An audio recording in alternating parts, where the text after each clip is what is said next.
Assalamualaikum warahmatullahi wabarakatuh.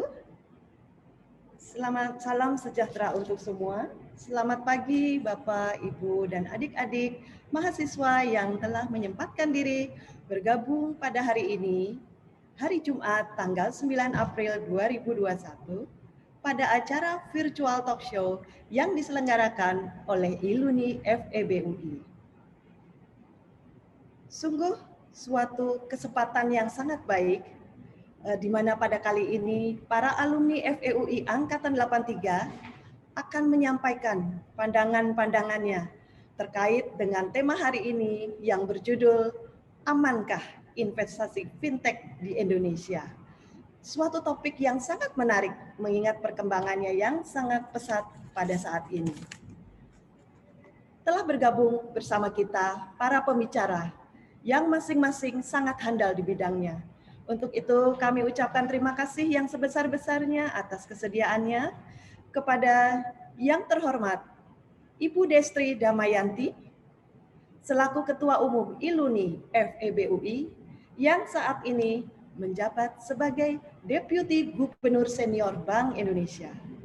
Yang terhormat Bapak Bambang B. Budiawan yang saat ini menjabat sebagai Kepala Departemen Pengawasan IKNB 2B Otoritas Jasa Keuangan yang mengurusi perizinan dan pengawasan fintech. Yang terhormat kami ucapkan pada Bapak Sigit Sembodo, Direktur PT Busan Auto Finance, selaku Sekjen Asosiasi Perusahaan Pembiayaan Indonesia. Dan yang terakhir yang terhormat Bapak Suyitno D. Suwito, Komisaris PT Perlu Fintech Indonesia atau yang dikenal Iterna.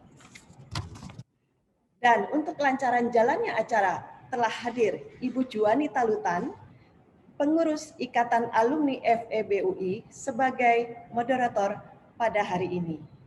Perlu kami sampaikan sejenak bahwa Ibu Juwani Talutan ini adalah salah satu pengurus daripada alumni FEB UI, ya, di mana beliau saat ini menjabat sebagai Direktur Network dan Communication ILUNI FEB UI. Lulusan FEUI tentunya angkatan 83 juga, bekerja di industri perbankan selama lebih dari 30 tahun hingga saat ini.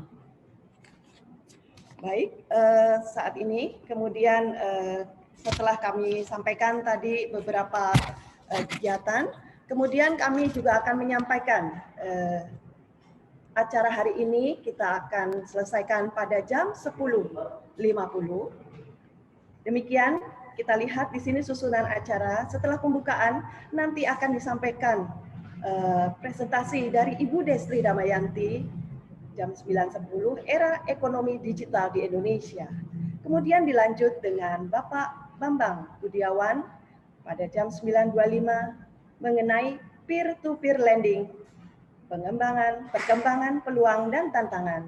Selanjutnya 9.40 akan diisi oleh Bapak Sigit Sembodo mengenai potensi dukungan funding pada fintech, dan yang terakhir jam 9.55 akan disampaikan oleh Bapak Suwito mengenai fintech Iternak dengan judul From Paron to Future Fintech. Dan selanjutnya tentunya akan diisi dengan sesi tanya jawab. Namun sebelumnya kami mohon kesediaan dari para peserta untuk berpartisipasi dalam polling dari panitia penyelenggara, dan nanti acara akan berakhir jam 10.50 sebelum waktu sholat Jumat. Selanjutnya untuk tata tertib virtual talk show, kami juga sampaikan bahwa pertama, seluruh peserta diharapkan untuk mengaktifkan video selama acara berlangsung. Dan mohon tidak makan, minum, dan merokok saat video sedang mode on. Host akan menonaktifkan suara setiap akun peserta selama acara berlangsung. Diharapkan peserta untuk tidak menggunakan dua device berdekatan agar tidak ada suara feedback. Pertanyaan dapat dituliskan dalam Zoom chat, dan dalam menggunakan Zoom chat harus sesuai dengan nilai norma yang berlaku dan nilai dan norma yang berlaku. Selain itu, perlu kami sampaikan juga bahwa materi paparan nanti tidak dapat dipublikasikan sebelumnya tanpa persetujuan dari panitia. Ya, jadi demikian tata tertib yang dapat kami sampaikan. Kami sangat mengharapkan peserta untuk dapat mengikuti acara hingga akhir, karena nanti di akhir acara akan diinformasikan link untuk mendapatkan sertifikat. Baik Bapak, Ibu, dan adik-adik mahasiswa peserta acara virtual talk show, selanjutnya kami persilahkan kepada Ibu Juanita Lutan untuk memulai acara. Waktu kami persilahkan.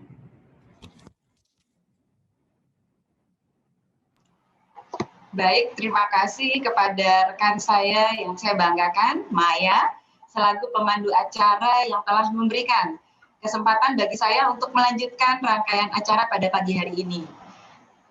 Pertama-tama, izinkan tentu saya menyapa Ibu Bapak yang telah hadir pada pagi hari ini, kepada rekan-rekan alumni FEB UI 83, The Wonder, yang kami banggakan juga, yaitu Ibu Desri Damayanti, Bapak Bambang W. Budiawan, Bapak Sigit Sembodo, dan Bapak Sweetney D. Suwito.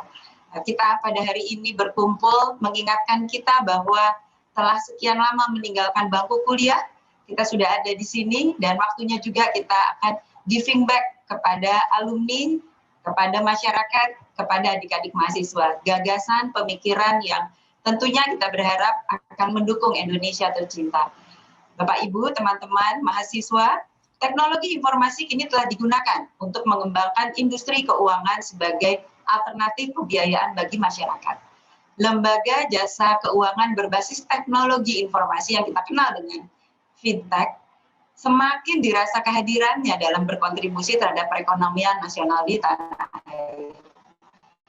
Langkah berinvestasi di fintech, khususnya di Cina, maka kita perlu simak beberapa pemikiran, gagasan dari para pemateri yang sangat kredibel, sangat luar biasa, dan untuk itu maka pertama-tama sebagaimana disampaikan dalam susunan acara, pemateri pertama kita pada pagi hari ini adalah Ibu Desri Damayanti. Ibu Desri Damayanti lulus dari Fakultas Ekonomi Universitas Indonesia jurusan Studi Pembangunan pada tahun 1989, melanjutkan studinya di Cornell University, dan beliau lulus sebagai Master of Science di bidang Regional Science Amerika Serikat.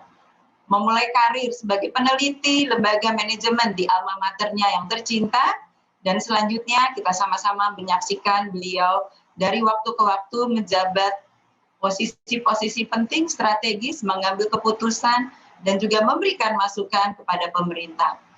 Beliau juga menjadi Kepala Ekonom di Citibank Indonesia, Senior Economy Advisor, Duta Besar Inggris untuk Indonesia, menjadi peneliti senior kembali di alma mater tercinta, Kepala Ekonom di 2 lembaga keuangan yang terkemuka, Mandiri Sekuritas dan PT Bank Mandiri Tbk.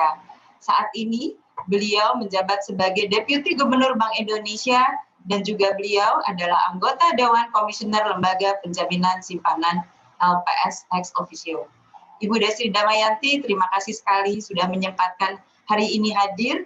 Kami persilakan bagi Ibu Desri Damayanti untuk bisa menyampaikan pemaparannya. Ibu, waktu kita ada 15 menit, kita nanti tentu ingin Ibu tetap ada di sini sampai acara tanya jawab bersama rekan-rekan kita pemapar yang lainnya. Ibu Desri Damayanti, waktu kami persilakan. Baik, terima kasih rekan saya Nita dan juga Maya. Assalamualaikum warahmatullahi wabarakatuh. Salam sejahtera untuk kita semua. Om Swastiastu, Namo Buddhaya, salam kebajikan, salam. Selamat pagi, salam sehat untuk semuanya. Pertama-tama yang saya banggakan tentunya ini rekan-rekan saya semua, Angkatan 83 yang alhamdulillah kita bisa berkumpul bersama di acara virtual ini dan juga bisa sharing pengalaman dan juga ilmu kita, memberikan manfaat kepada masyarakat luas tentunya, dan juga tentunya terhadap kepada adik-adik kita tercinta. Jadi yang saya banggakan di sini ada, saya manggilnya nggak usah Bapak Bambang, saya malu Pak nama belakangnya Bambang Wijoyo siapa, saya ingatnya Mas Didut, nama nickname, nama ngetopnya pernah sebagai ketua senat kita. Kemudian juga ada Mas Sigit di sini. Kemudian juga ada Mas Ditno, ahli pemain bola kita terkenal di zamannya. Jadi senang sekali bisa berkumpul di sini, dan juga sekali lagi topik yang akan kita bawakan seperti tadi disampaikan oleh rekan saya Nita, itu memang topik yang lagi in sekali. Dan bahkan sebenarnya kemarin kami, jadi Bank Indonesia bersama-sama dengan Kementerian Kemenko, Kementerian Koordinator Perekonomian, dan juga dengan seluruh kementerian dan lembaga terkait, termasuk di tempatnya Pak Didut, Mas Didut di OJK, kita mengadakan yang namanya Festival Ekonomi dan Keuangan Digital Indonesia atau FEKDI.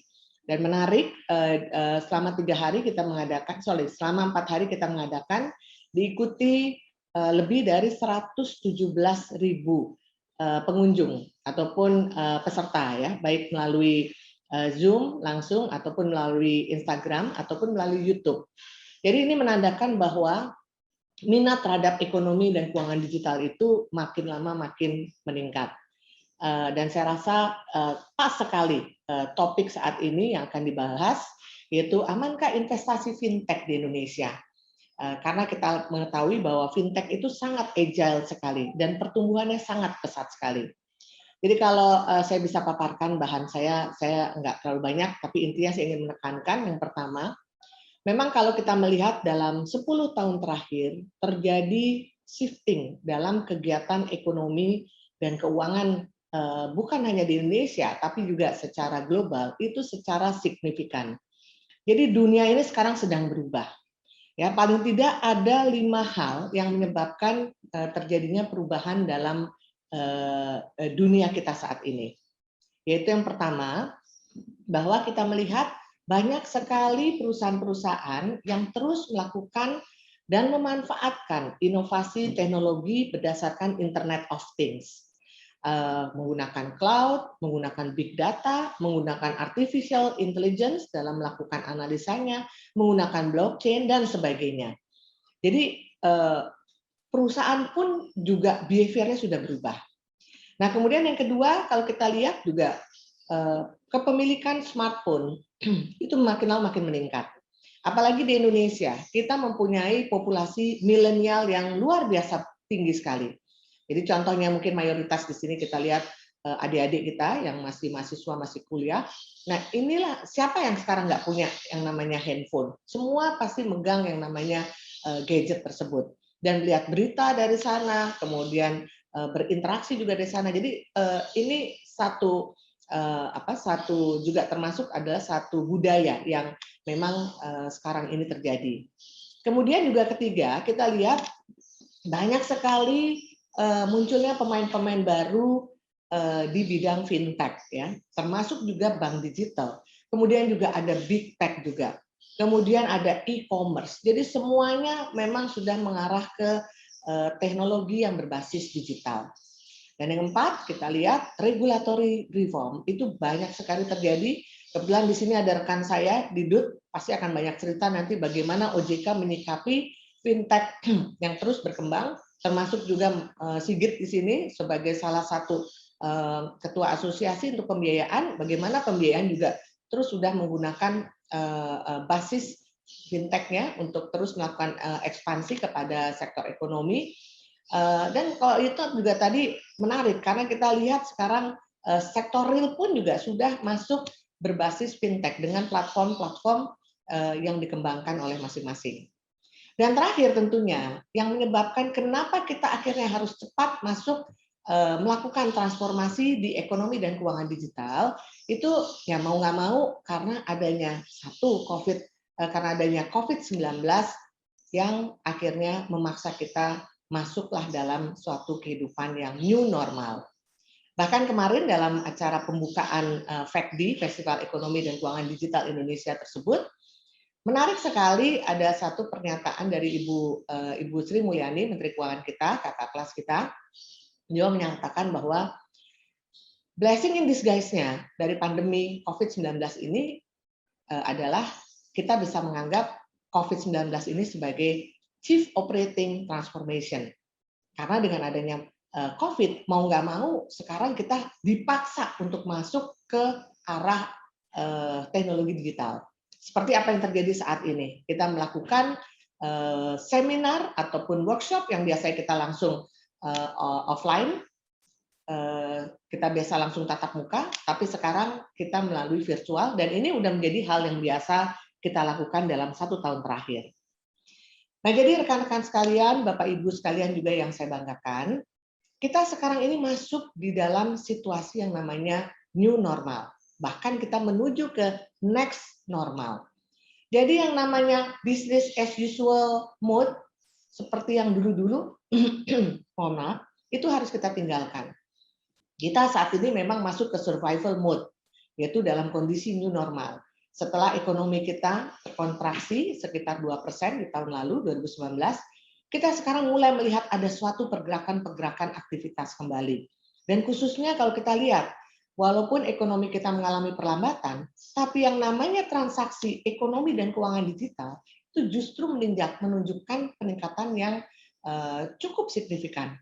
Dan ini akhirnya memberikan harapan kepada kita semua bahwa dengan adanya ataupun peningkatan terus ekonomi dan keuangan digital, ini juga akan mendorong cepat pemulihan ekonomi nasional kita. Dan kita ke depan, kita masuk ke next normal, yaitu fase recovery and growth mode. Apa yang dibutuhkan di sini? 3 hal, yaitu kita harus bisa agile, di mana kita harus bisa melihat setiap peluang baru yang ada, kemudian juga kita harus adaptif, tetap kita harus disiplin dengan protokol COVID yang ada, walaupun kita juga sudah vaksin, ya.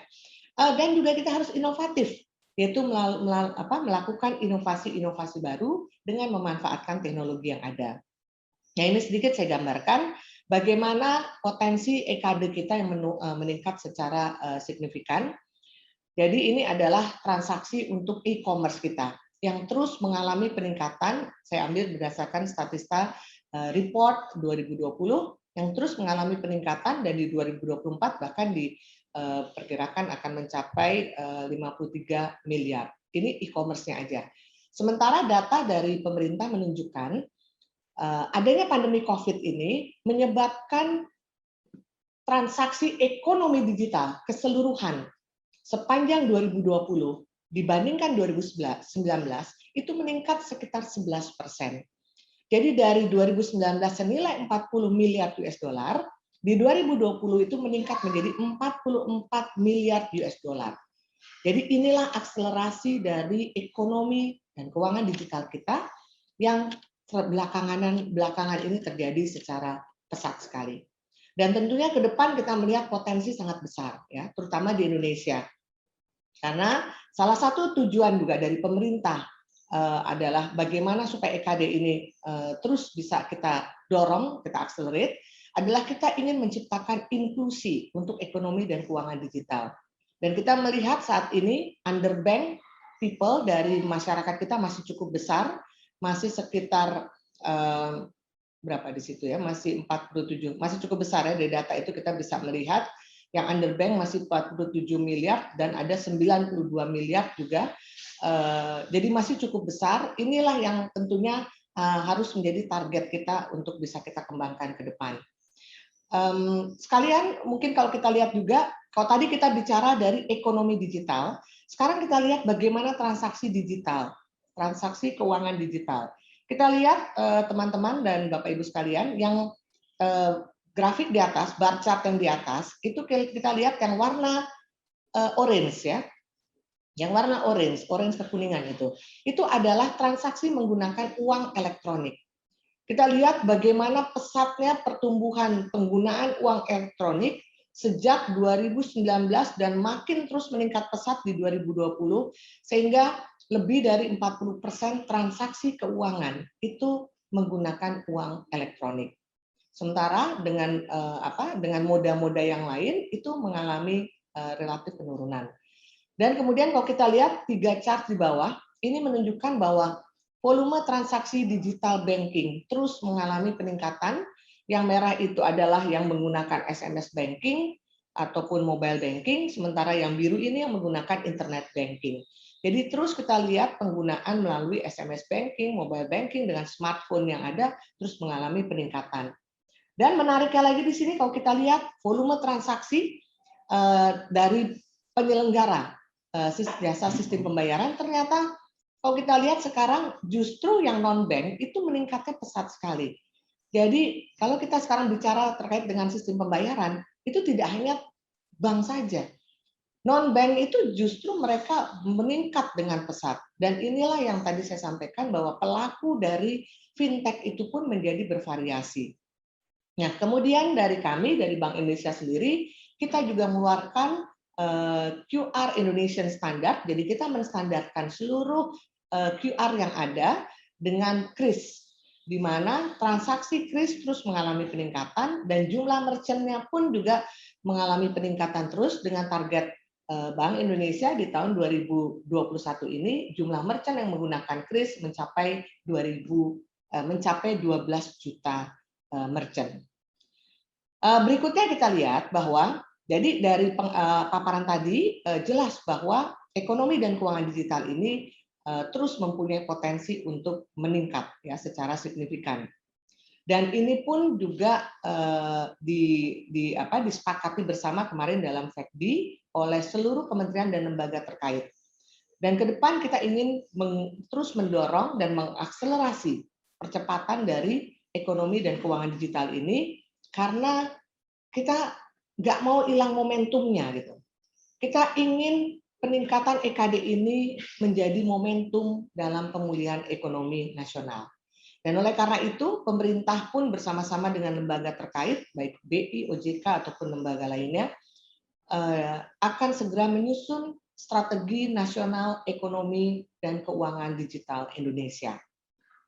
Dan dari Bank Indonesia sendiri, karena kami mempunyai mandat dalam rangka untuk terus meningkatkan kualitas dan juga kapasitas dari sistem pembayaran di Indonesia, sehingga kami mengeluarkan Blueprint Sistem Pembayaran 2025, di mana paling tidak ada 5 arahan ataupun 5 arah dari perkembangan sistem pembayaran kita ke depan. Bahwa integrasi, yang pertama, integrasi ekonomi dan keuangan digital itu harus terjadi. Kemudian yang kedua, kita akan mendorong digitalisasi perbankan, karena perbankan kita anggap sebagai lembaga utama dalam ekonomi keuangan digital. Kemudian juga kita akan melakukan interlink ataupun channel interoperabilitas dan interconnected antara fintech dengan perbankan. Dan yang keempat tentunya inovasi itu akan menghasilkan suatu hal yang baru secara cepat. Tapi tentunya ini harus diimbangi dengan consumer protection, dengan integritas dan juga stabilitas. Nah, ini juga menjadi perhatian dari Bank Indonesia.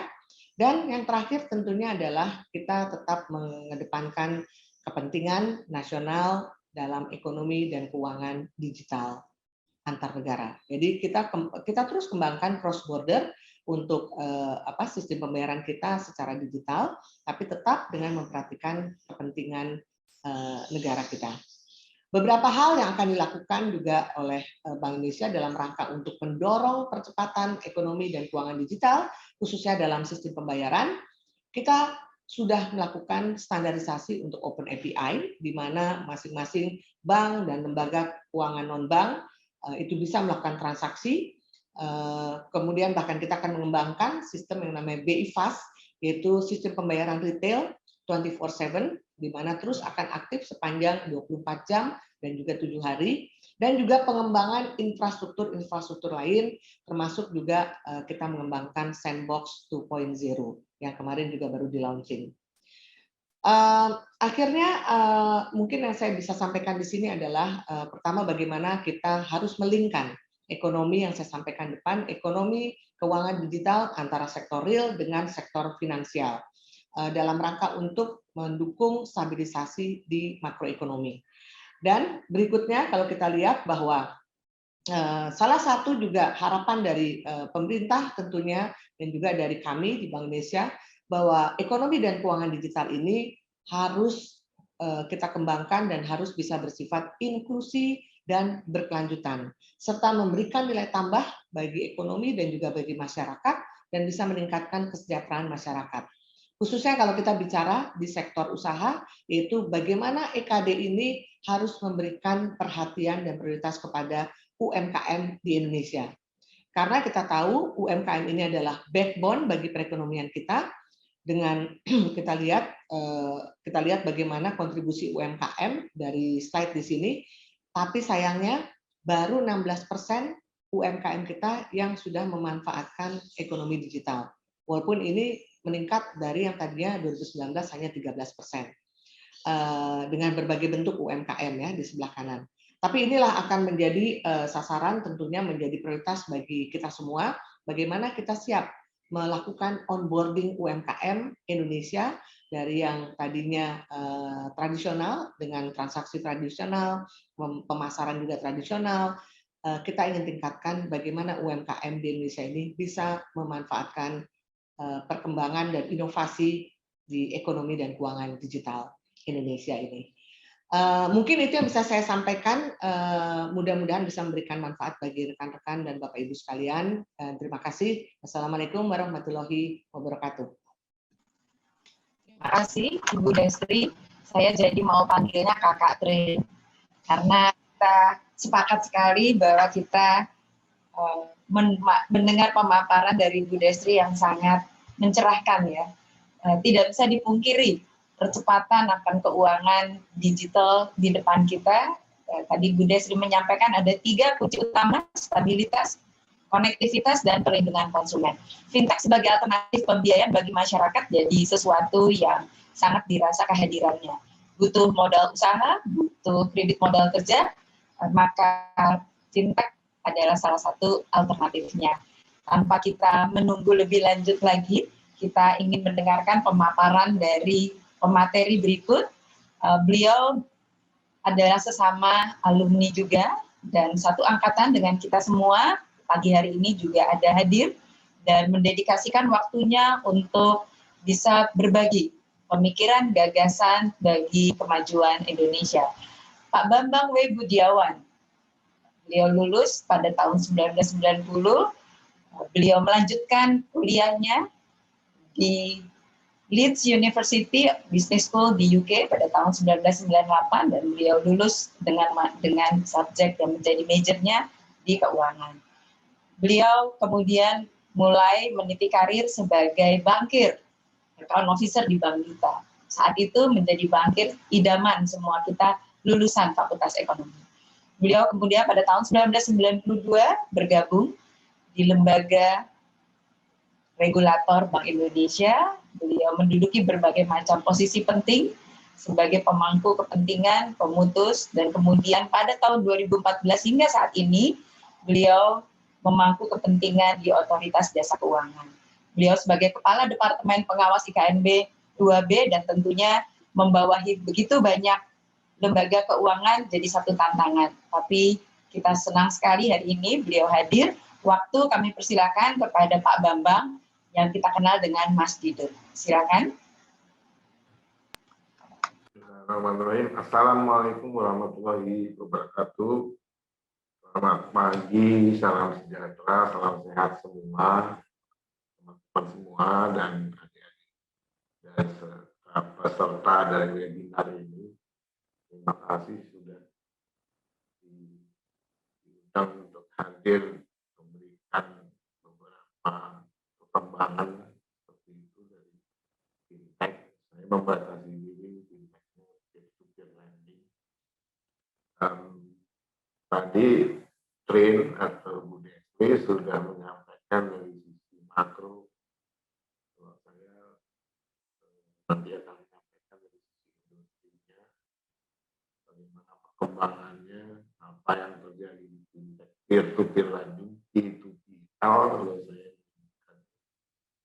Kemudian bagaimana sebenarnya challenge ke depan. Ada 11 chapter, tetapi saya coba dalam waktu 15 menit untuk menyampaikan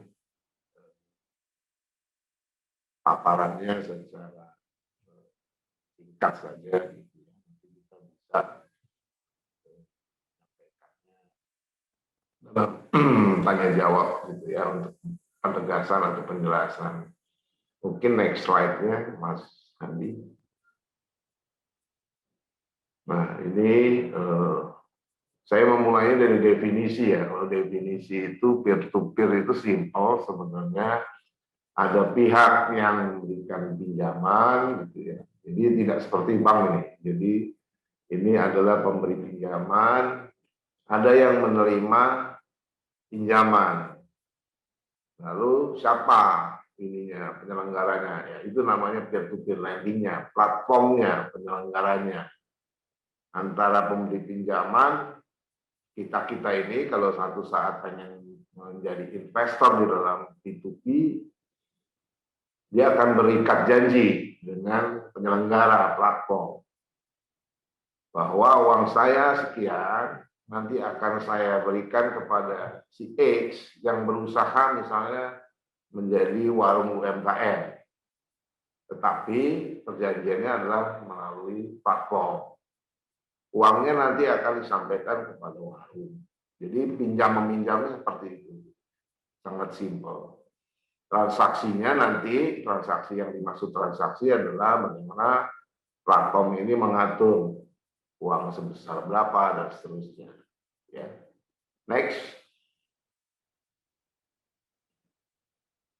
Nah, ini yang kedua, sebenarnya chapter kedua atau bagian kedua. Bagaimana dengan karakteristik P2P? Ya.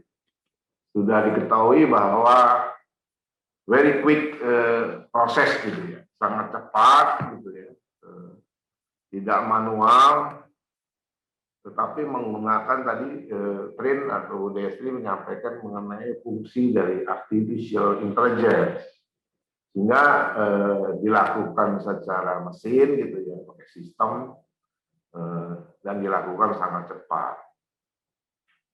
Karakteristik kedua mudah. Jadi syarat dokumennya tidak banyak, syarat-syarat lainnya sudah dipenuhi, bahkan dengan KTP dan seterusnya, tanda diri, dan video singkat pun jadi lebih mudah gitu ya. Jadi easy to get transaction on P2P lending. Yang ketiga sebenarnya tidak mengenal batas dan tempat ya, no locus, no tempus. Jadi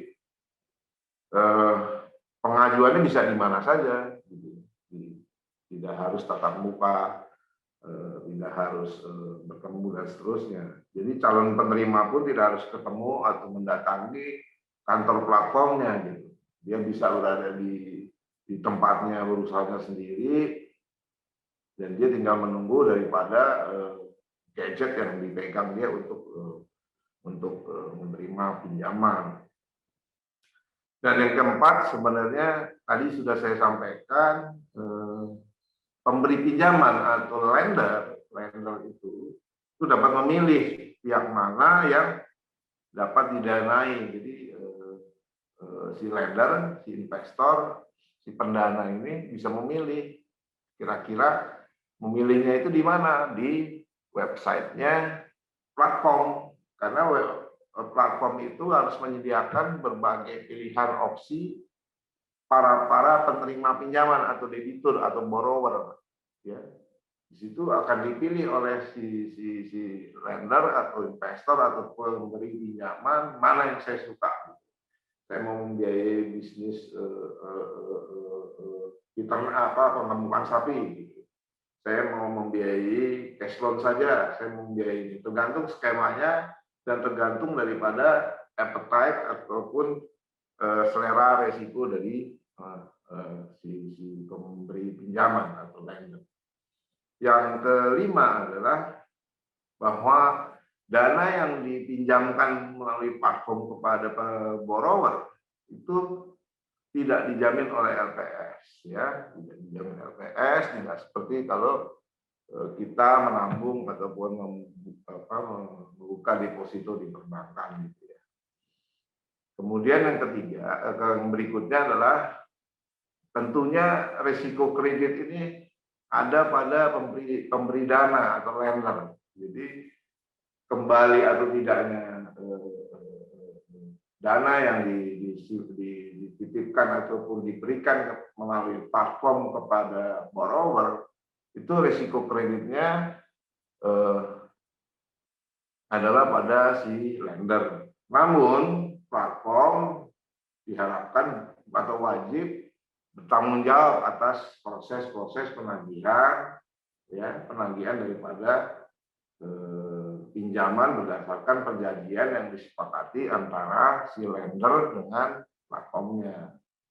Tentunya yang berikutnya adalah risiko pendanaannya relatif tinggi, tetapi nanti akan saya sampaikan sebenarnya meskipun risiko pendanaannya relatif tinggi, faktanya selama hampir 3 tahun sebenarnya tingkat keberhasilan pengembalian itu jauh di atas threshold yang diperkenankan oleh otoritas. Tentunya dengan karakteristik cepat, persyaratan mudah, tanpa batasan waktu dan seterusnya, cost-nya atau bunganya pasti lebih tinggi. Ya, nanti akan saya sampaikan mengenai bagaimana pengaturan mengenai bunga. Next. Nah, sampai hari ini atau per Februari boleh saya share mengenai perkembangan di akhir Februari ini. Ada 148 platform, ya, 148 platform, di mana yang sudah license, sudah berizin itu sekitar 147 platform. Kemarin ada satu yang mengembalikan, jadi saya agak blur memang angkanya. 147 platform, di mana termasuk di dalamnya ada 10 yang sistem syariah bagi hasil. Kemudian terdiri dari 46 yang sudah license dan yang masih register atau terdaftar ini ada 101. Ya. Yang kedua, sampai saat ini secara akumulatif, rekan-rekan sekalian, ini luar biasa. Tadi disampaikan Trin bahwa perkembangan sangat pesat. Ini terbukti memang fintech peer-to-peer lending selama hampir 3,5 tahun atau 4 tahun ini akumulasinya sudah mencapai 49,2 juta rekening, ya. Dan yang aktif artinya kan itu kan in out gitu ya, keluar masuk, dan yang aktif sampai dengan akhir Februari ini adalah 18,30 juta. Kemudian siapa yang meminjamkan atau lendernya, berapa kira-kira rekening-rekening lender ini, ya, yang memberikan pinjaman kepada borrower.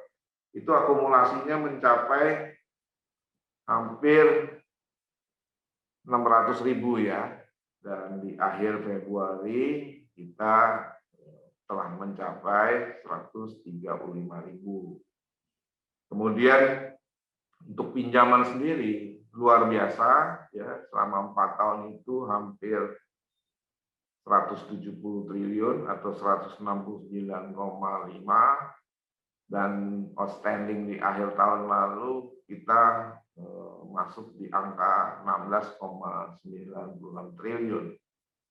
Nah, ini yang saya sampaikan berikutnya adalah TKB 90. Jadi tingkat keberhasilan bayar, artinya kredit-kredit lancar, bukan pinjaman-pinjaman macet, itu sampai mencapai 98,41%. It means berarti bahwa yang macet less than 2% atau hanya sekitar 1,6%.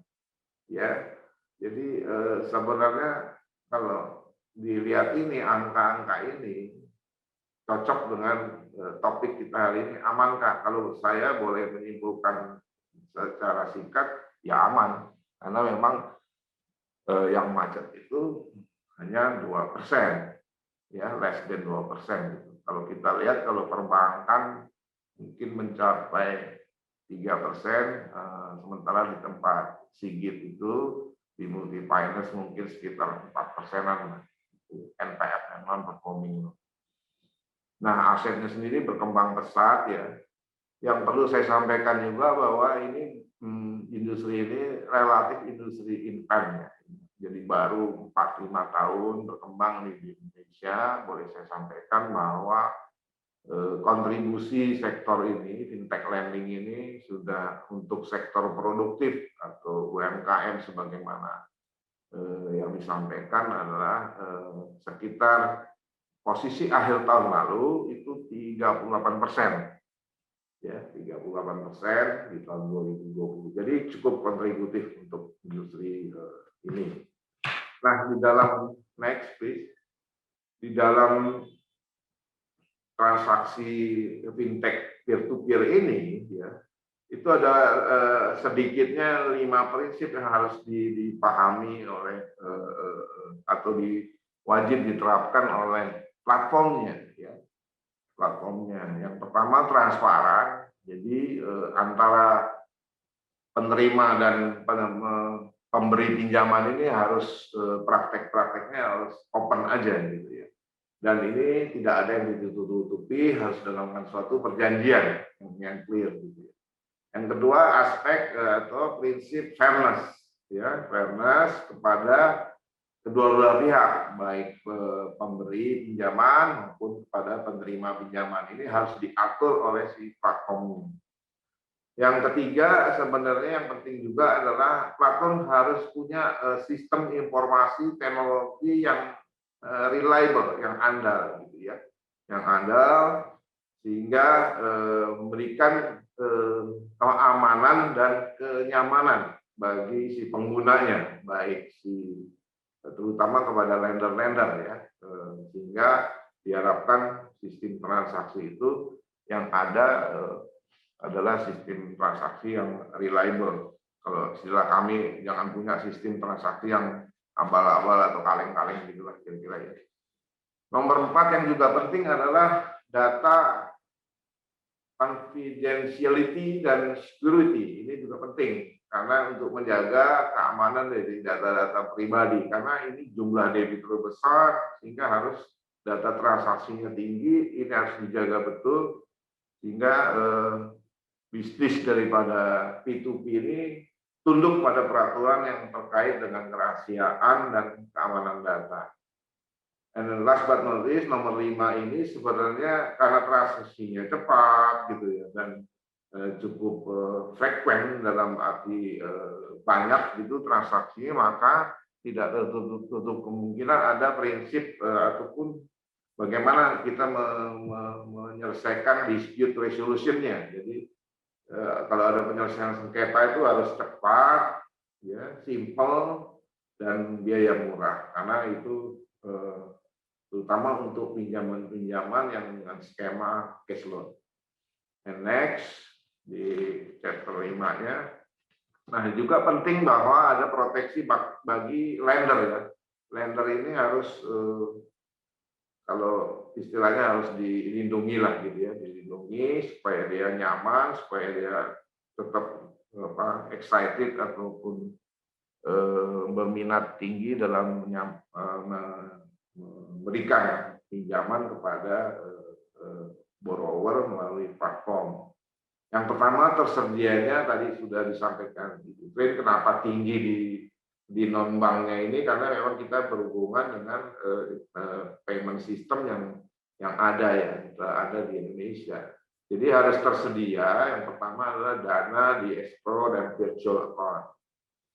Kemudian yang kedua yang penting juga buat si lender atau pemberi pinjaman adalah tersedianya informasi tentang kredit bermasalahnya yang tadi saya sebutkan non TKB 90. Jadi berapa ini yang kira-kira platform ini punya tingkat keberhasilan pembayaran di borrower berapa persen gitu ya. Itu perlu supaya ada aspek transparansi buat dia untuk memutuskan apakah saya memilih platform A, B, C dan seterusnya.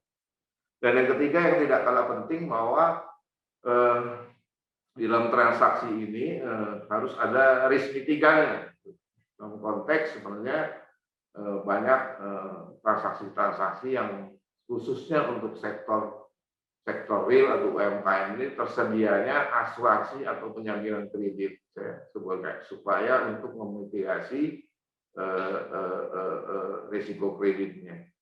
Yang berikutnya yang tidak kalah penting bahwa untuk melindungi lender, maka wajib hukumnya bagi si platform untuk menyediakan credit risk profile dari masing-masing borrower gitu ya. Ada scoringnya, ada rekam jejaknya, track recordnya. Nah ini penting buat mereka supaya tersedia, dan ini sudah difasilitasi atau dikembangkan oleh asosiasi API. Nah, yang berikutnya yang tidak kalah penting adalah tanda tangan elektronik. Nah, dalam berikutnya perjanjian dan bunga ini yang penting adalah setidaknya ada 2 perjanjian. Yang pertama pemberi dan penerima, kemudian pemberi dan si platform. Isinya kita atur di sana mengenai hak kewajiban, standar, jumlah pinjaman, bunga, jangka waktu, nilai angsuran, penyelesaian sengketa, dan lain-lain. Bunganya sebenarnya yang paling penting adalah bagaimana borrower itu mengerti, memahami waktu dia tanda tangan elektronik, mestinya tidak ada isu di sana, dia memahami isi perjanjian dan termasuk bunganya.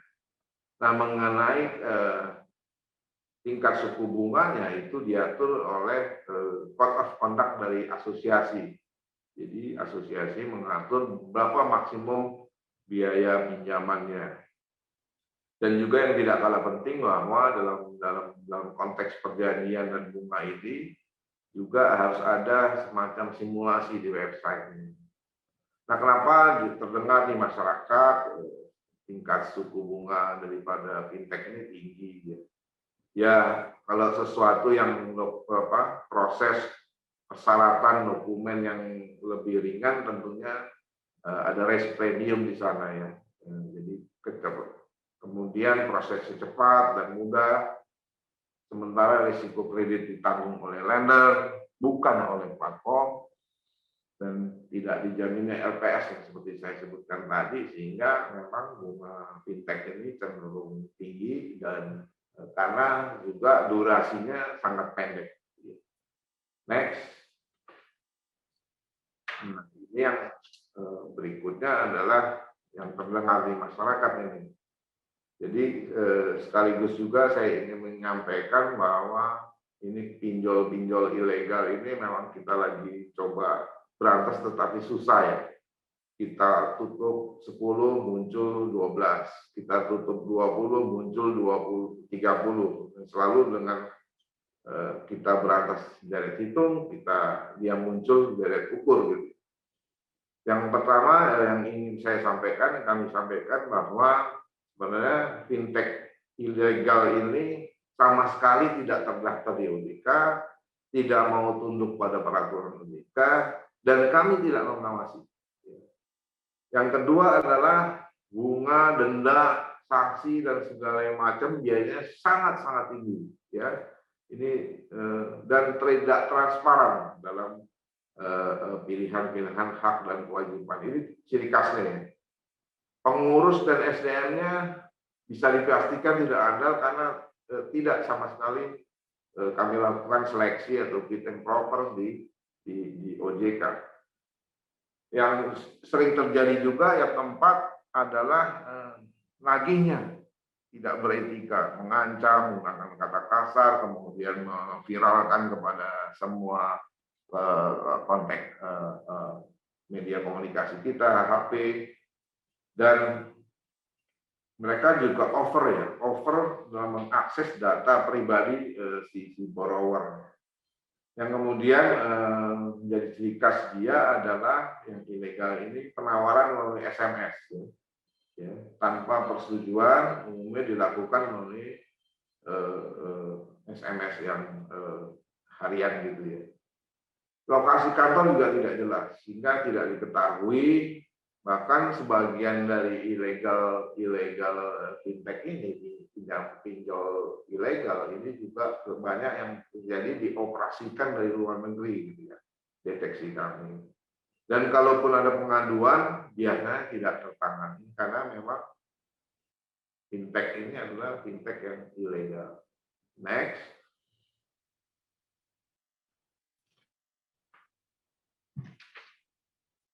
How to solve this illegal ya. Jadi kalau yang terdaftar tadi sudah disampaikan, kami punya 147, 46 berizin, 101 terdaftar. Yang ilegal 3.107.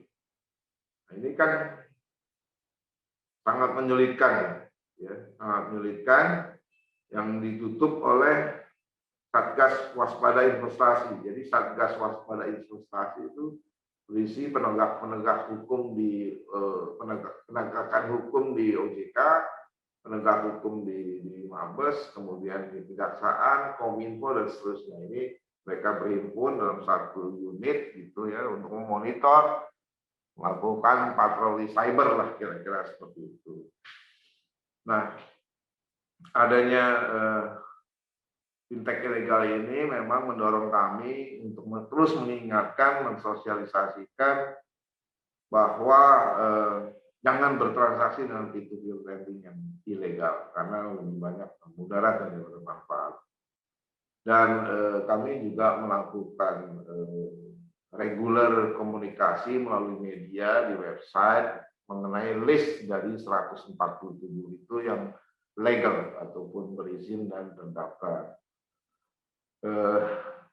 Teman-teman di SWI, di Satgas Waspada Investasi bersama teman-teman OJK, kemudian Kominfo, jadi dan asosiasi ini bekerja sama erat untuk memberantas seperti ini.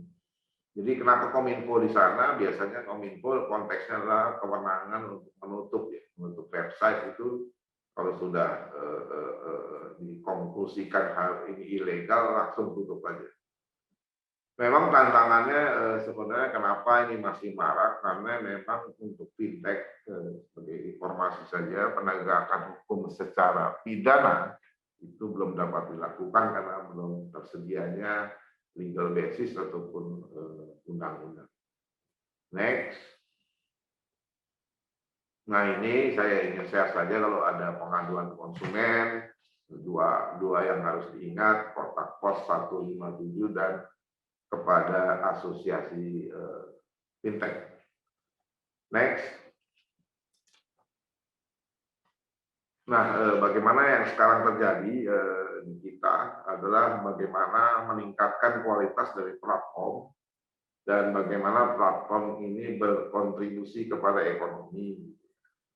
Yang perlu ditingkatkan kualitasnya, hasil review kami selama 4 tahun ini adalah bagaimana platform itu semakin kuat dalam permodalan agar dapat terus mengembangkan bisnis. Kenapa demikian? Karena karakteristik dari bisnis ini, kalau quantity daripada borrower belum sampai satu titik dan dia tidak cepat dalam bertransaksi, itu biasanya akan mengalami kerugian. Sehingga si pemodal ya atau pemilik dari platform itu harus siap dengan modal yang cukup bagus, ekosistem yang lebih bagus, bisnisnya yang lebih terukur. Yang kedua adalah peningkatan kualitas dari manajemen dari platform itu sendiri ya. Jadi juga diperlukan sertifikasi profesionalitas ya. Jadi ini yang paling penting. Dan tentunya yang ketiga adalah bagaimana meningkatkan kualitas pinjaman. Jadi kredit scoring sistemnya harus terus-menerus regularly dikembangkan ya, proses big data analisisnya terhadap customer ataupun borrower ini harus semakin dipertajam, semakin dapat diandalkan. Kemudian juga akan meningkatkan trust stakeholder terhadap platform ini juga perlu lebih transparan ya. Itu aspek yang sangat penting. Yang kemudian adalah yang ingin kita kembangkan ke depan itu bagaimana governance daripada manajemen platform. Nah dari sisi aspek kontribusinya ya,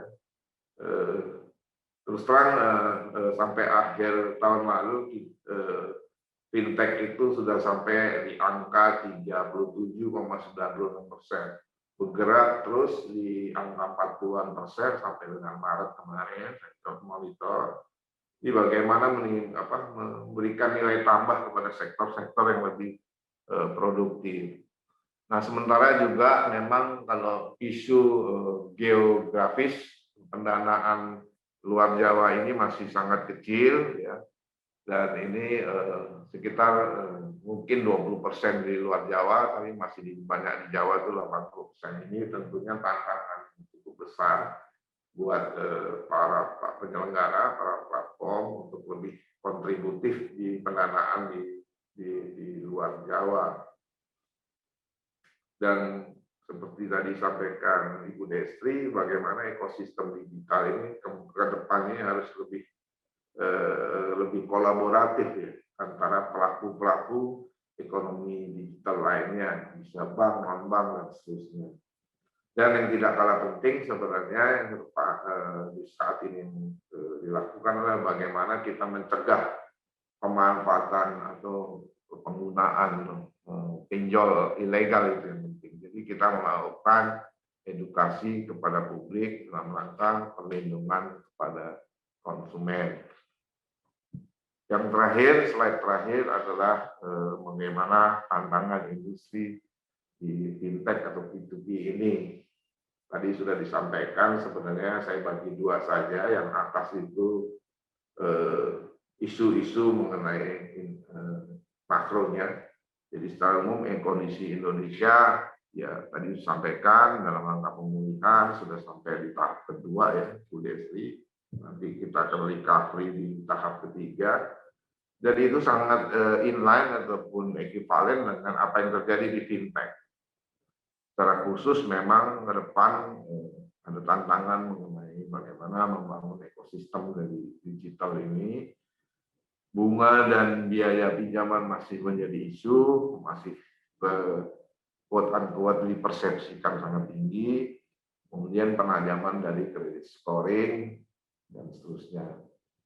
Jadi itu kira-kira yang bisa saya sampaikan, Nita. Mohon maaf, wabillahi taufiq wal hidayah. Assalamualaikum warahmatullahi wabarakatuh.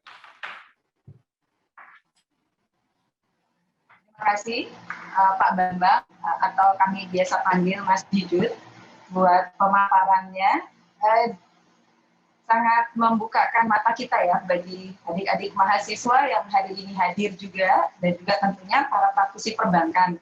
Di chatroom Pak Didut, Bu Destri sudah mulai banyak pertanyaan-pertanyaan. Saya mohon izin sebelum mulai pemateri berikutnya kepada teman-teman, adik mahasiswa, Bapak Ibu partisipan yang sudah hadir pada hari ini, sambil nanti kita menyimak materi, juga silakan melayangkan pertanyaan-pertanyaan di ruang chat, ya. Pada saat pemaparan berlangsung, silakan. Jangan ragu bertanya. Mengapa? Karena kami penyelenggara panitia itu menyiapkan cindera mata atau door prize bagi 15 penanya. Apa saja yang disiapkan oleh panitia? Yang pertama adalah buku. Buku ini dibangun oleh sesama alumni angkatan kami juga, Kahli Rotter, dengan judul Don't Fight the Last War. Buku yang sangat baik untuk dibaca dan kemudian dikoleksi. Selanjutnya juga kita memiliki cindera mata, jaket Iternak, dan tumbler dengan logo Makara UI. Jadi bagi Bapak Ibu, rekan-rekan adik mahasiswa, layangkan pertanyaan saat pemateri melanjutkan gagasan ide pemikirannya. Pak Didut, senang sekali mendengar bahwasannya kita betul-betul punya dua pembicara tadi sebelumnya, ya Pak. Ada Bu Destri, ada Pak Didut. Dari sisi Bu Destri juga sebagai pemerintah melihat bahwa pasar besar, potensinya ada, kemudian Pak Didut menyampaikan juga regulator, OJK mendukung sekali, tentunya kisi-kisi sudah diberikan, pagar-pagar juga sudah disiapkan. Bagi kita perlu juga mendengar dari bagaimana Pak Sigit Sembodo nanti sebagai pemateri kedua melihat potensi yang ada dan besar dan bagaimana syarat-syarat yang harus disiapkan oleh mereka yang ingin bergabung menjadi salah satu pemain di fintech. TKB 1,59%, kemudian suku bunga yang tinggi sudah pasti menguntungkan. Di lain sisi harus handle dari sistem dan lain-lain. Saya pikir tanpa menunda-nunda waktu, saya mohon izin kepada rekan saya Handi boleh menayangkan CV pembicara kita yang dua terakhir, yaitu Pak Sigit Sembodo. Beliau adalah sarjana ekonomi jurusan akuntansi di Fakultas Ekonomi dan Bisnis Universitas Indonesia. Beliau melanjutkan pendidikan di bidang akuntansi manajemen juga di FEB UI dan lulus tahun 1992 di Magister Manajemen. Nah, secara keprofesionalan, teman-teman, Bapak Ibu sekalian, beliau memulai karir sebagai GM operasional di PT Primus Financial Service, senior manajer pemasaran di Busan Auto Finance, dan juga kemudian beliau terus meningkat karirnya di Busan Auto Finance sampai hingga saat ini semenjak 2000 sampai kini menjabat sebagai Managing Director. Karir beliau sungguh moncer. Beliau juga dipercaya menjadi Sekjen Asosiasi Perusahaan Pembiayaan Indonesia. Kita ingin dengar Pak Sigit Sembodo, kawan saya panggilnya Mas Sigit. Silakan Mas Sigit, potensi dukungan funding pada fintech lending. Silakan Pak Sigit.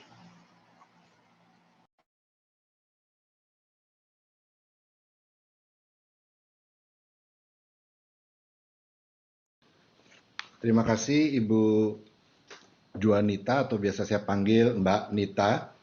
Panggilan keren di tim Pokja Literasi OJK adalah Bunda Jelo.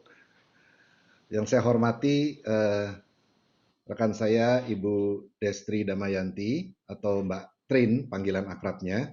Yang saya hormati Bapak Bambang W. Budiawan atau biasa panggil Mas Didut.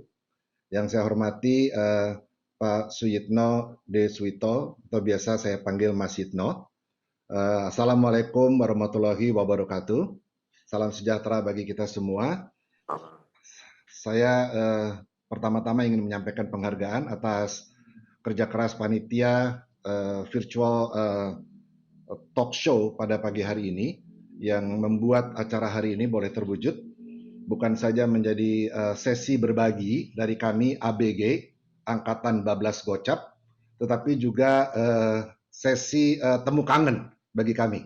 Dan saya berharap sedikit insight dari kami dapat memberikan setidaknya wawasan untuk Bapak dan Ibu, adik-adik sekalian mengambil keputusan yang bijaksana terkait dengan dana yang Bapak, Ibu, dan adik-adik sekalian miliki. Sebagaimana kita ketahui, kita selalu belajar tentang bagaimana mendapatkan uang, lalu kemudian membelanjakan uang. Tapi kita mungkin kurang belajar bagaimana menyimpan uang dan mengembangkan uang. Nah, hari ini mudah-mudahan ada sedikit insight untuk kita semua. Nah, masuk dalam slide yang pertama, izin saya menyampaikan sedikit data yang tadi sudah disampaikan per akhir Februari, tetapi ini ada data per akhir Desember, jadi data 1 tahun. Saya tidak ingin mengulang apa yang sudah disampaikan oleh Pak Bambang W. Budiawan atau Mas Didut, tapi saya ingin menggarisbawahi bahwa dari borrower yang ada, ternyata hanya 0,1% borrower yang berbentuk perusahaan. Ya, 0,1%.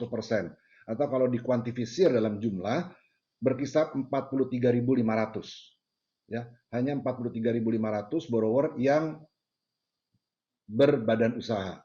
Sedangkan lendernya ada sekitar 6.200, angkanya sekitar 0,87% dari total lender yang ada. Ini data per akhir Desember. Nah, yang menarik adalah bahwa di tengah pandemi, ya sekali lagi di tengah pandemi, di saat banyak piutang atau AR dari financial services seperti perbankan dan kemudian juga perusahaan pembiayaan turun, di perusahaan pembiayaan turun sekitar 19%.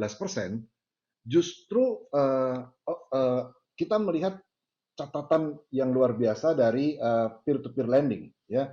Outstanding pinjamannya naik sekitar 16,5%, 2 digit, ya, 16,5%. Di sini kita melihat bahwa di saat terjepit, ya, di saat kepepet, ternyata orang mendapati bahwa peer-to-peer lending menjadi jawaban untuk masalah mereka, ya. Dan hal ini yang saya kira menjadi dasar mengapa kita berusaha supaya peer-to-peer lending tetap tumbuh dengan sehat di bumi pertiwi. Dan saya bersyukur Pak Bambang W. Budiawan dengan timnya terus melakukan pengaturan dan pengawasan yang baik buat industri peer-to-peer lending yang kita akan bicarakan lebih lanjut pada kesempatan pagi siang hari ini. Nah, ini sedikit data tentang perusahaan pembiayaan. Sebagian kawan-kawan mungkin mengenal dengan nama leasing, ya. Tapi leasing itu sekali lagi hanya merupakan salah satu skema dari sekian banyak skema yang dimiliki oleh perusahaan pembiayaan. Ya, jadi kalau Bapak dan Ibu, saudara sekalian pergi ke dealer atau katakanlah pergi ke toko elektronik, lalu mendapatkan pembiayaan untuk produk elektronik atau otomotif, maka skema yang digunakan biasanya adalah pembelian dengan pembayaran secara angsuran di bawah payungnya pembiayaan multiguna. Nah, sewa pembiayaan umumnya atau leasing umumnya digunakan oleh kegiatan usaha investasi, ya, investasi. Nah, mari kita lihat bersama-sama. Ternyata dari data yang ada, ya, data yang di depan ini adalah data yang saya ambil dari situsnya OJK. Ternyata piutang untuk pembiayaan multiguna yang turun paling drastis, yaitu 20%, ya, di sepanjang tahun 2020 kita lihat turunnya itu sampai 20%. Sedangkan piutang untuk pembiayaan investasi turun sedikit lebih baik, yaitu 18%. Nah, yang turunnya paling sedikit adalah piutang pembiayaan modal kerja. Ya, piutang pembiayaan modal kerja. Bahkan di dalam kurun waktu September sampai dengan Desember, pembiayaan modal kerja ini masih menunjukkan satu tren yang berbalik, tadinya turun naik, ya, perlahan tapi pasti naik. Kalau kita hitung rata-ratanya tuh naik sekitar 1,3% per bulan, September sampai dengan Desember. Lalu satu hal yang menggembirakan lagi adalah pembiayaan lainnya berdasarkan persetujuan OJK, itu satu hal lagi yang lain juga naik. Kita melihat di sini naik sekitar 1,4% rata-rata per bulan dari Januari sampai dengan Desember. Jadi di saat pandemi hadir di Indonesia, ternyata pelaku usaha menyasar pembiayaan modal kerja dan berhasil mendapatkan debitur lebih banyak di pembiayaan modal kerja. Memang secara rupiahnya masih kecil, tetapi pertumbuhannya mengembirakan. Dan mereka juga makin kreatif mencari bentuk pembiayaan lainnya, walaupun harus datang ke Pak Bambang untuk mendapatkan persetujuan, sehingga kita bisa melihat ada kenaikan rata-rata per bulan sekitar 1,4%. Pembiayaan lainnya di luar dari pembiayaan investasi, pembiayaan modal kerja, dan pembiayaan multiguna. Pembiayaan lainnya ini artinya ada satu fitur yang berbeda dari yang diatur oleh OJK dan memerlukan persetujuan. Nah, mereka yang kreatif ini mendapatkan pertumbuhan bahkan sampai 1,4% per bulan. Berarti belasan persen dalam waktu 1 tahun. Nah, bagaimana dengan pembiayaan UMKM oleh perusahaan pembiayaan? Tadi Ibu Destri sampaikan kepada kita semua bahwa UMKM ini boleh dibilang sebetulnya semacam sokoguru ekonomi nasional. Ya, 60% kontribusinya, ada literatur lain yang katakan 61%, dan 97% menyerap tenaga kerja di Indonesia. Bahkan 99% dari badan usaha itu ada di sektor UMKM. Nah, kita melihat dukungan dari perusahaan pembiayaan terhadap sektor UMKM ternyata juga luar biasa. Kita lihat di era pandemi ini justru tadinya 25% dari total portfolio perusahaan pembiayaan, sekarang pada akhir Desember menjadi 29%, naik 4%. Ya, atau angkanya itu 116,5 triliun. Membiayai UMKM sebanyak 29%, ini angkanya jauh di atas perbankan. Kredit perbankan untuk UMKM dibandingkan dengan total kredit, saat ini sepanjang data yang saya tahu, 18,41%. Bandingkan dengan 29%. Angka ini sungguh angka yang lebih besar dan saya kira merupakan angin segar sebetulnya untuk UMKM di Indonesia, bahwa perusahaan pembiayaan hadir menjadi sahabat sejati di saat duka, kira-kira begitu. Lalu kemudian kita melihat mengapa perusahaan pembiayaan mulai melirik UMKM dan bahkan meningkatkan pembiayaannya. Karena Pak Bambang dan kawan-kawan di OJK mengatur tentang kewajiban pembiayaan usaha produktif, yaitu batas minimalnya harus 5% di tahun 2021. Banyak sekali perusahaan pembiayaan yang portfolionya itu 100% atau 90% adalah konsumtif. Nah, OJK mengatur agar kami lebih memperhatikan sektor produktif. Maka diatur tahun 2021 akhir minimal portfolio harus 5% produktif. Lalu 2023 minimal portfolio 10%. Nah, angka ini membuat kemudian perusahaan pembiayaan bergerak sekarang membiayai sektor produktif lebih banyak lagi. Nah, sejalan dengan hal tersebut, ada satu skema baru yang diterbitkan pada akhir 2019 melalui POJK 35 yang namanya Fasilitas Modal Usaha, disingkat FMU, ya, bukan Manchester United, ya, tapi Fasilitas Modal Usaha, MU-nya, ya, modal usaha. Nah, kita melihat di sini FMU ini adalah pembiayaan barang dan atau jasa yang disalurkan secara langsung. Jadi berbeda dengan skema pembiayaan yang umumnya 3 pihak, ya, ada pembiayaan, ada dealer, ada debitur, tetapi ini adalah cuma 2 pihak. Perusahaan pembiayaan langsung kepada debitur. Nah, ada syaratnya. Ya, syaratnya ada tertera di depan, yaitu antara lain adalah nilai pembiayaan per debitur maksimal 500 juta. Lalu wajib memiliki agunan. Agunannya kendaraan bermotor, tanah, bangunan, dan alat berat. Lalu kemudian wajib dilakukan pengecekan data terhadap kelayakan debitur melalui biro kredit. Dan kemudian terakhir, harus dilakukan analisa kelayakan kemampuan pembayaran dari calon debitur. Nah, tetapi yang indah adalah bahwa Pak Bambang dan kawan-kawan di OJK setelah dengar pendapat dengan asosiasi, juga memperhatikan kebutuhan dari debitur atau masyarakat luas, calon debitur, mengeluarkan relaksasi lewat POJK 58 tahun 2020. Ya, kami melihat bagaimana OJK sungguh memperhatikan apa yang dibutuhkan masyarakat dan mau mengantisipasi ke depan apa yang harus dilakukan oleh pelaku usaha. Nah, diberikan kebebasan. Jadi nilai pembayaran debitur maksimal tadinya 500 juta dibuat sampai maksimal boleh 10 miliar. Ini luar biasa, ya. Nah, bahkan yang menarik adalah FMU untuk di bawah 25 juta, ya, FMU, fasilitas modal usaha di bawah 25 juta, boleh tanpa agunan. Nah, ini menarik untuk dibicarakan karena berhubungan dengan potensi dukungan pendanaan dari perusahaan pembiayaan kepada fintech peer-to-peer lending. Jadi dibolehkan FMU di bawah 25 juta tanpa agunan. Nah, ini adalah sheet yang terakhir, peluang dan tantangan dukungan funding pada fintech lending. Para peserta yang saya hormati, tadi saya sudah sebutkan bahwa POJK 35 mengatur portfolio produktif minimum 5% pada akhir tahun 2021 dan minimum 10% pada tahun 2023 Desember. Dan POJK 58 juga memberikan relaksasi. Ya, jadi seharusnya ini memberikan peluang kepada kami, perusahaan pembiayaan, untuk menjadi semacam super lender bagi begitu banyak borrower yang UMKM tentunya, karena relaksasi yang diberikan adalah kepada sektor produktif, kepada UMKM yang membutuhkan dana di bawah 25 juta rupiah. Jadi boleh 10 juta, boleh 15, boleh 20, pokoknya sepanjang di bawah 25 juta, boleh tanpa agunan. Sehingga bisa bekerja sama dengan peer-to-peer lending sebagai super lender, sebetulnya begitu. Ya, tetapi tentu harus memenuhi ketentuan seperti misalnya, dalam waktu 3 bulan harus bisa menyediakan bukti penggunaan dana dan seterusnya. Nah, poin yang kedua adalah peluang tercipta manakala kita melihat bagaimana pembiayaan syariah saat ini sedang diusung oleh OJK untuk semakin tinggi.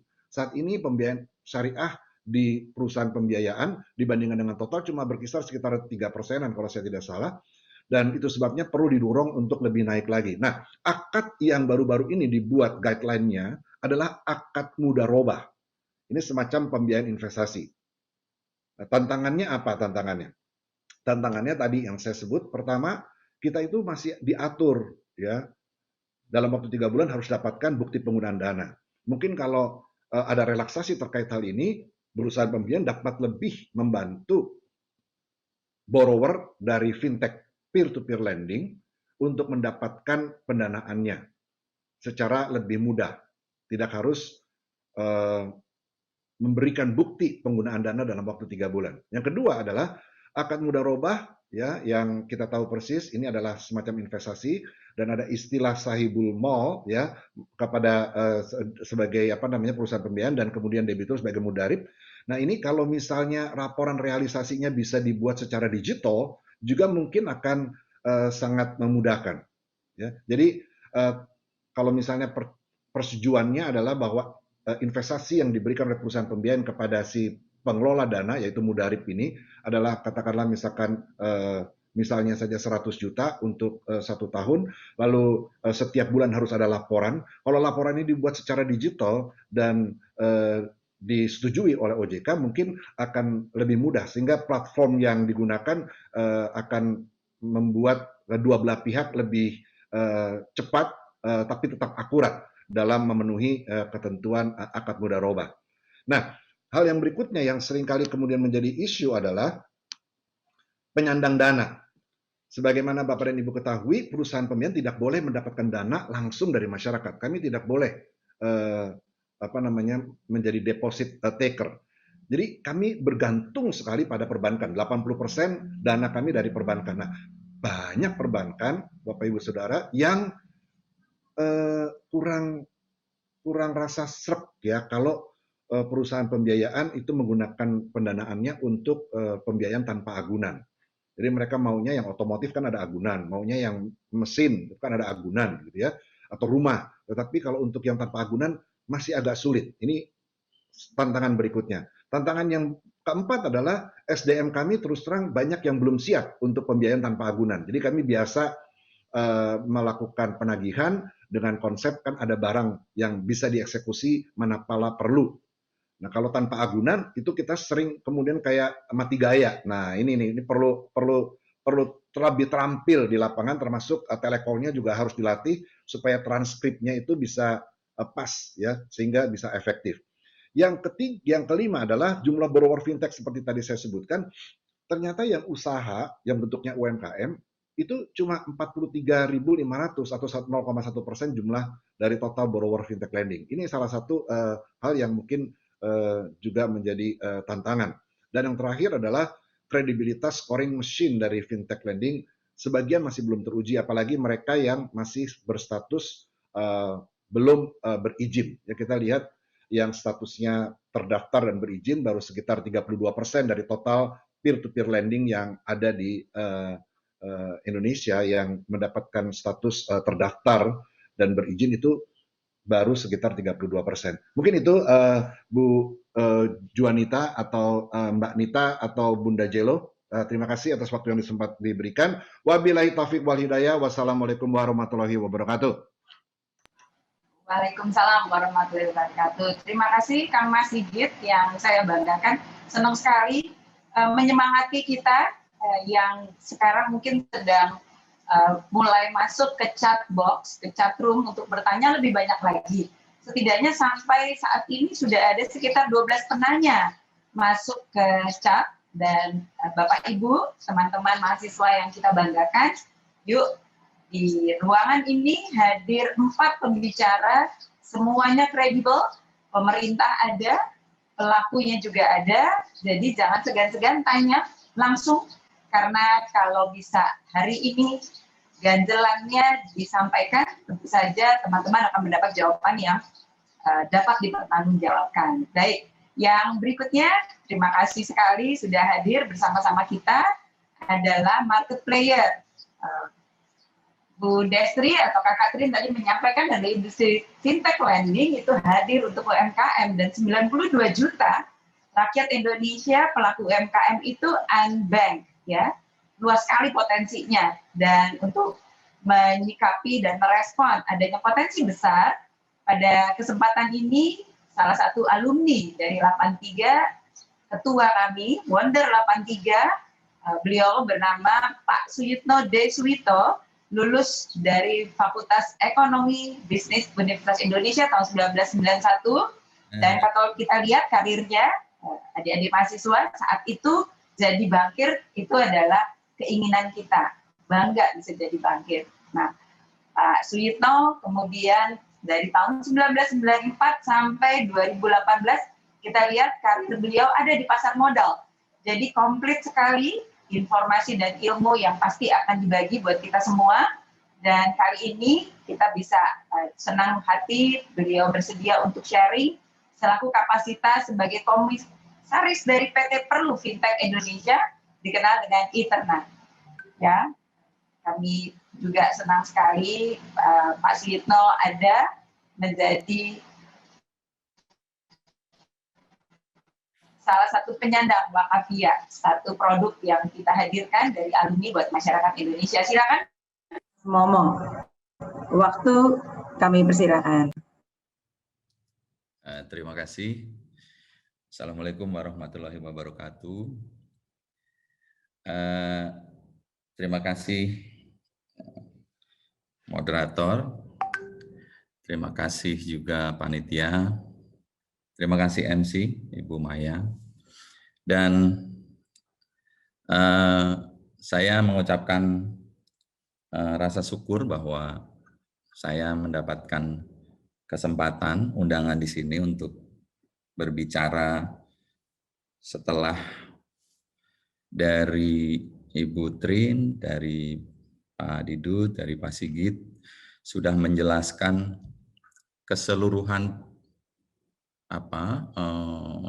bagian-bagian yang membuat saya lebih mudah menjelaskan bagaimana Eternak itu bisa ambil bagian lah dalam proses perkembangan dari industri fintech khususnya di kita.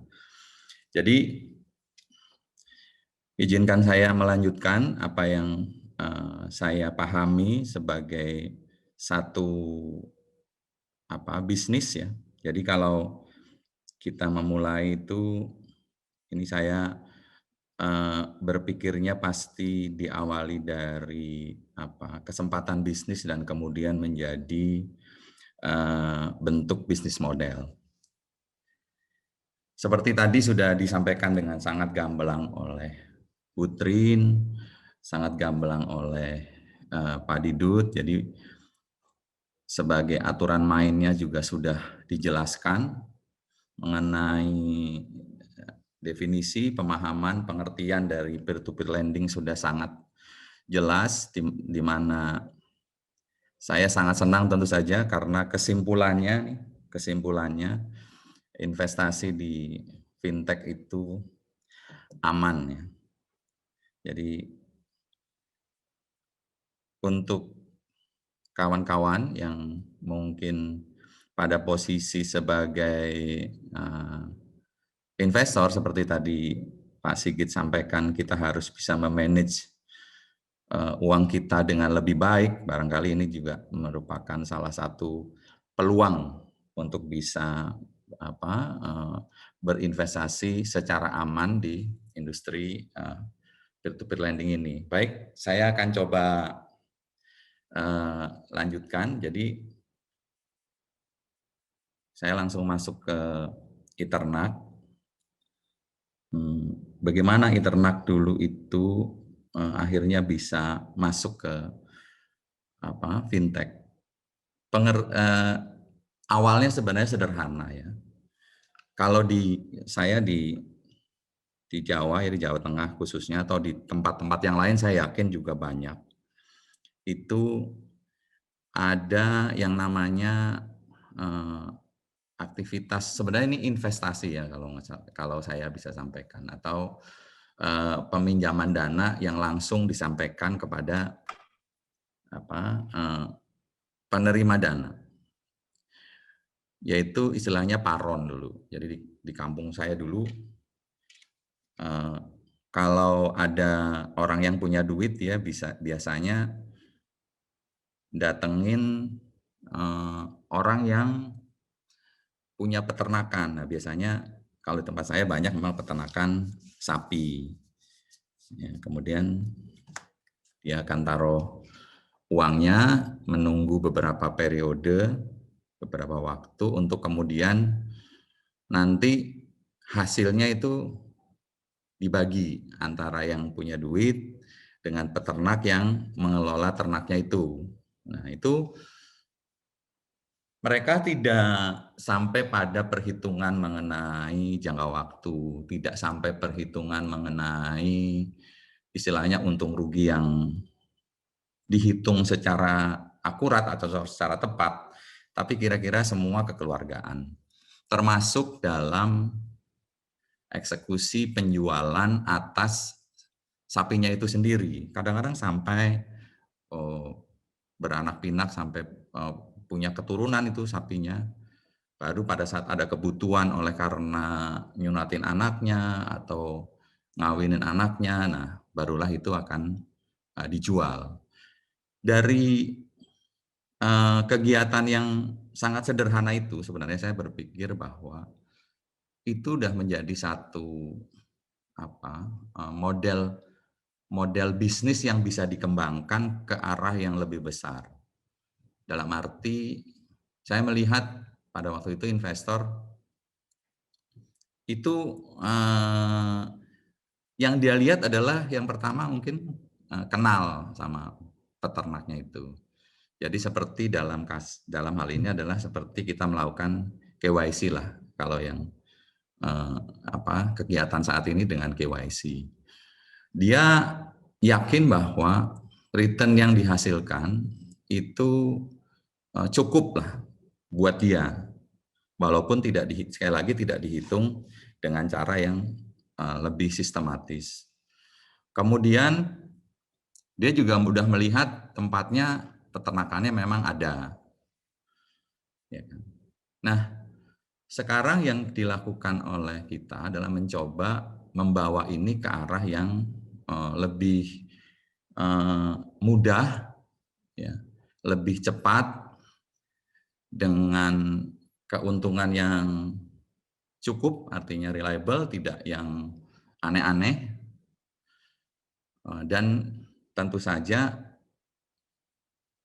bisa lebih berkembang, ya, khususnya bagi peternak itu sendiri. Nah, itu kira-kira awal dari pemikiran munculnya e-ternak. Jadi konsep Paron itu seperti itu. Ya, e-ternak kami mulai dari kami bertiga, yaitu ada satu partner saya yang kebetulan juga dokter hewan yang memahami betul bagaimana proses untuk beternak sapi. Kemudian ada satu kawan yang, nah dokter hewan ini agak lucu juga karena beliau juga ada di pasar modal.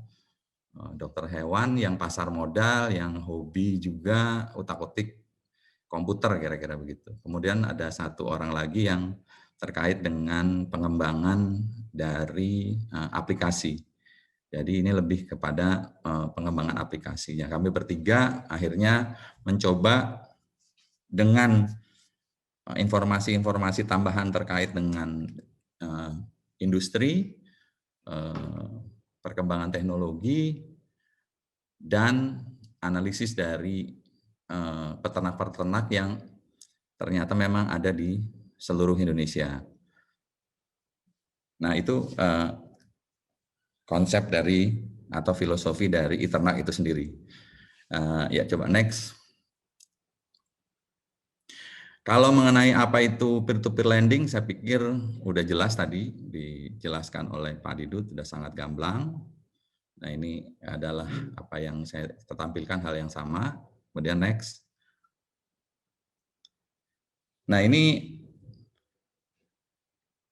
untuk penerima pinjaman, seperti tadi disampaikan oleh Pak Didut bahwa pemberi pinjaman itu langsung kepada penerima pinjaman. Nah, yang kita tampilkan di dalam platform kita adalah tentu saja penerima pinjaman yang memang sudah terseleksi, ya, terseleksi melalui mekanisme penilaian atau credit scoring dari lembaga yang kredibel.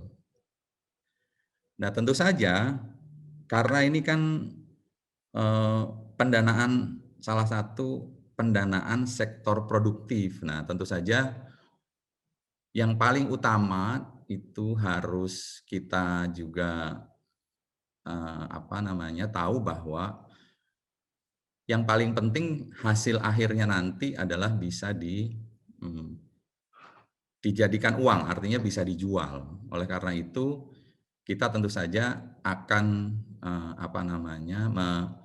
bekerja sama dengan pihak, dengan off-taker yang nantinya kita juga fungsikan sebagai pendampingan untuk masing-masing daerah. Karena kita memang targetkan bukan hanya di daerah tertentu, tapi kalau bisa itu di seluruh Indonesia. Itu mimpi besarnya kita. Nah, penerima pinjaman nanti akan muncul di dalam platform yang mengindikasikan mengenai jumlah dari kebutuhan untuk pengembangan sapi atas masing-masing penerima pinjaman. Nanti pemberi pinjaman seperti tadi disampaikan oleh Pak Didut bisa memilih penerima pinjaman yang mana dari pemberi pinjaman. Nah, ini apa itu e-ternak?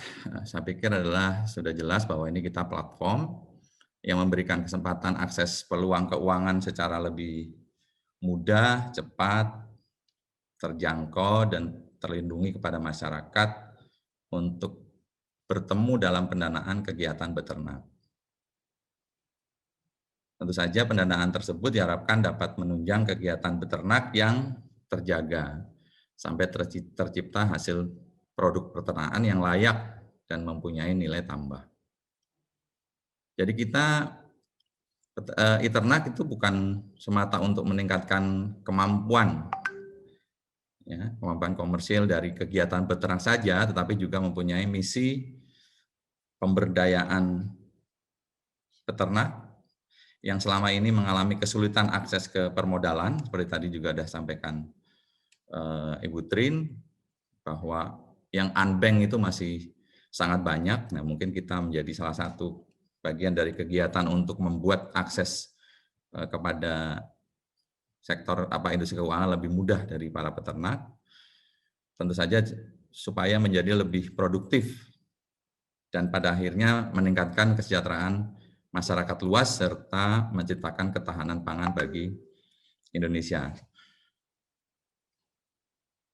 Kemudian secara prinsip itu e-ternak menciptakan peluang kerjasama, ya, di antara peternak baik individu maupun institusi atau kelompok seperti koperasi ternak dalam pembudidayaan ternak dan masyarakat luas khususnya kaum urban.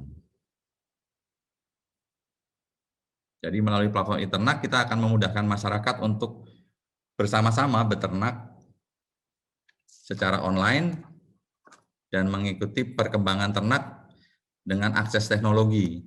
Jadi nanti di dalam memonitor kita bisa memakai akses teknologi. Next. Ini cara kerja peer-to-peer lending, ya. Saya kira tadi sudah sedikit saya jelaskan. Jadi nanti peminjam melakukan permohonan pinjaman dengan cara mengisi dan mengunggah berbagai dokumen persyaratan peminjaman melalui platform secara online. Nanti pemberi pinjaman dengan cara masuk atau login ke dalam sistem platform dapat mengisi data diri dan memilih calon peminjam mana yang akan diberikan pinjaman dan seterusnya sesuai dengan prosedur penyetoran dana untuk disalurkan kepada peminjam. Nah, ini model bisnisnya Eternak yang tadi sudah saya sampaikan di awal. Pemahamannya sangat sederhana ya, dari local wisdom kita angkat menjadi satu model bisnis Eternak yang tujuannya supaya nantinya bisa untuk pendanaan sektor produktif ya, untuk pendanaan yang tidak hanya di Jawa tapi bisa di luar Jawa, dan tentu saja kita juga melakukan edukasi kepada peternak ya, supaya bisa memulai berpikir untuk berternak secara komersial. Saya sampaikan secara komersial karena seperti tadi saya sampaikan, pada umumnya peternak rakyat itu beternak tidak memikirkan secara komersial, tapi kalau orang Jawa bilang disambi gitu, jadi nggak fokus. Nah, kita mencoba untuk memberikan edukasi, memulai berternak secara komersial. Jadi pada saat umurnya sudah mencapai usia yang mesti dijual, ya dijual, jangan menunggu ada misalnya acara untuk apa yang seperti saya sampaikan tadi, ada kawinan, hitanan, dan baru mereka melaksanakan penjualan. Nah, ini juga satu hal yang kita kembangkan terus supaya para peternak bisa berpikir untuk beternak secara komersial. Next. Nah, ini teknis ya, tahapan penerimaan pinjaman. Tentu saja ada KYC. Ya, kalau tadi disampaikan konsep paron, yaitu untuk mengetahui siapa yang akan menerima pinjaman, tentu saja harus ada, kita bantu dengan KYC, kemudian credit scoring yang diharapkan semakin ke depan akan semakin bagus dari sisi credit scoring. Kemudian nanti ada approval dan disbursement sesuai dengan dana yang masuk dari pemberi pinjaman. Next.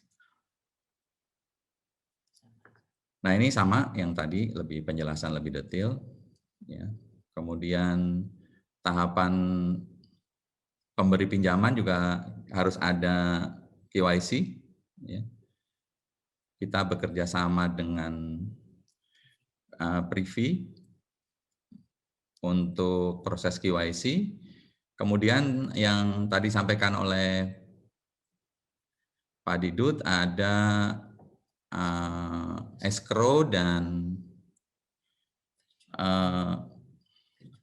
virtual account, tapi kita juga melangkah lebih jauh kepada pembukaan RDL. Oleh karena pembukaan RDL itu supaya dana itu tidak mengendap di platform, tetapi pada saat sebelum match dengan penerima pinjaman, dana itu akan masuk kepada rekening dana lender namanya, RDL. Nah, dari situ kemudian akan pilih produk pinjaman, kemudian setelah ada cocok akan match dan otorisasi penyaluran dana. Jadi keseluruhan proses ini tentu saja sekali lagi dibantu oleh adanya teknologi sehingga mempercepat atau prosesnya menjadi sangat cepat. Kemudian pemberi pinjaman ini tadi penjelasan lebih detail. Next.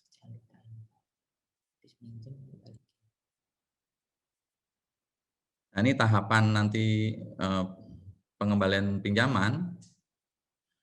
Jadi pada saat jatuh tempo nanti ada pelunasan, ya, kemudian pengembalian ke lender dan akan ada lunas.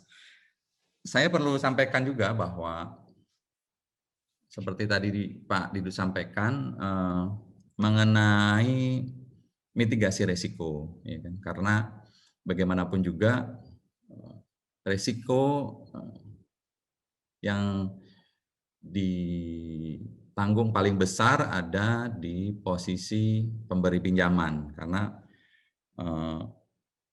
akan ada kemungkinan untuk tidak terjadinya pengembalian atau macet, dan kita dalam hal ini platform bertanggung jawab untuk menagih kepada penerima pinjaman, ya, menagih dengan mekanisme tata cara yang keseluruhannya sudah diatur. Dan kita ada satu hal yang menarik, karena untuk mengurangi resiko terhadap kegagalan, kita juga bekerja sama dengan asuransi sedemikian rupa sehingga resiko tersebut bisa diminimalisir, yang membuat tambahan atau posisi daripada pemberi pinjaman itu bisa lebih aman dan nyaman. Kemudian next.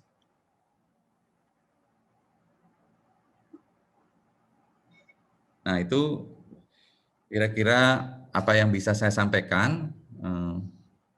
Untuk hal-hal teknis, ya, itu bisa menghubungi cs@eternak.id.